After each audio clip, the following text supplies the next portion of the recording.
Napakaganda na. Unti-unti na nabubuo. Ayan. Unti-unti na nabubuo yung ating nire-restore na Suzuki X4. Yan mga kamikaniko, magandang araw sa inyo. Another day, another vlog tayo dito sa ating yung ating nire-restore na Suzuki X4. Ayun nga kahapon yung nagawa natin, pakikita ko sa inyo. At ngayon nga ay magagawa ulit tayo ngayong araw. So ipakita ko muna sa inyo yung mga natapos natin. Yan, ayun nga pala yung mga naikabit natin kahapon mga kamikaniko. Yan, itending natin yung kanyang chassis, yung mga swing arm, shock. Yan yung gulong, ayusin natin yung mga gulong. Kakabit natin ngayong araw yan. Tapos ito, papalitan natin ng harness nga pala to, itong kanyang susian.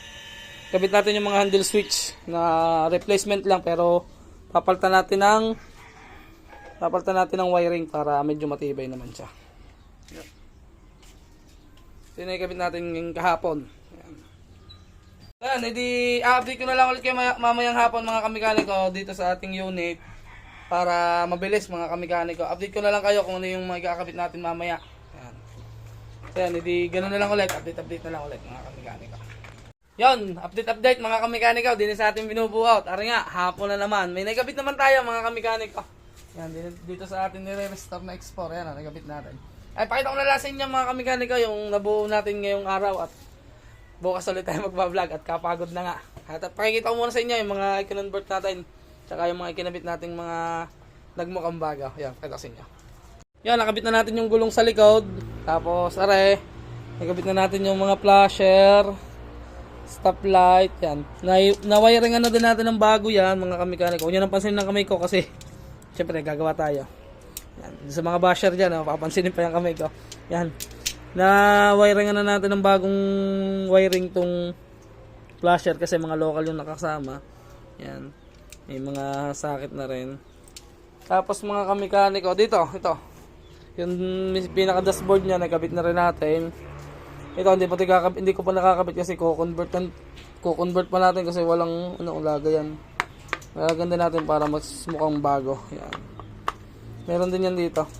Yan, nakabit na nga pala natin itong mga handle switch, mga kamikaniko. Yan, update.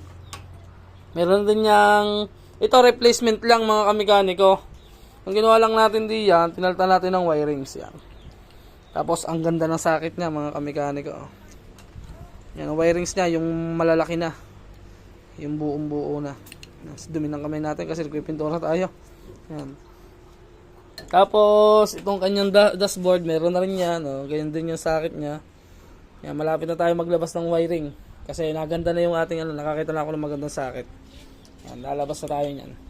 Medyo pricey lang mga kamikaniko. Pag naglabas tayo na itong ganitong wirings, medyo pricey lang.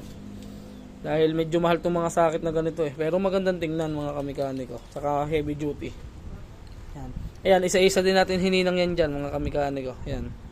Isa-isa natin hininang. Ito, nalagay na rin natin. Ito, nagana na rin yung kanyang preno. Yan, yung unahan. Ito na itsura mga kamikaniko.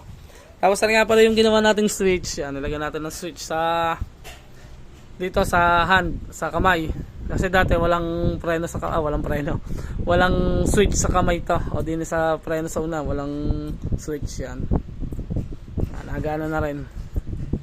Ayan yan yung switch. Ayan, ito lang yung nagkabit natin ngayon mga kamikaniko. Ayan, ito na yung itsura niya, unti-unti na nabubuo. Ayan, palang araw na ba ito? Padalawang araw na. Patatlo na ba? Hindi ko alam, basta lagyan na lang natin dyan sa taas.